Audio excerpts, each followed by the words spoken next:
Отец Георгий, а нужно ли крестить ребенка, если один из родителей против? Ну, тут сталкиваемся с вопросом вообще, зачем крестить детей? Крестим мы прежде всего по вере родителей детей, потому что ребенок свою волю не может никак выразить. Если родители имеют эту ценность церковной жизни, ценность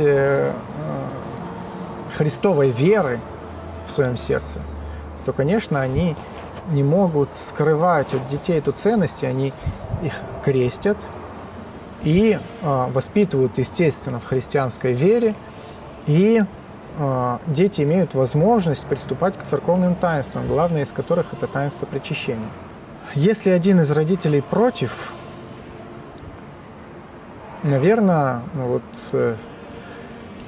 стоит, конечно, пробовать найти какой-то подход и объяснить свою позицию.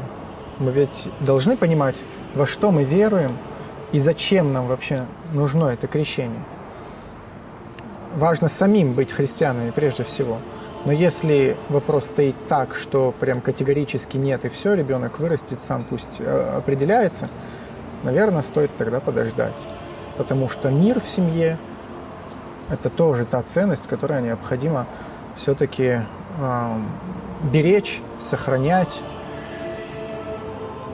и воспитывать ребенка очень важно в этих обстоятельствах, вне церкви, вне крещения, своим примером. И стараться все-таки воспитывать ребенка в христианской вере, пусть даже и без крещения.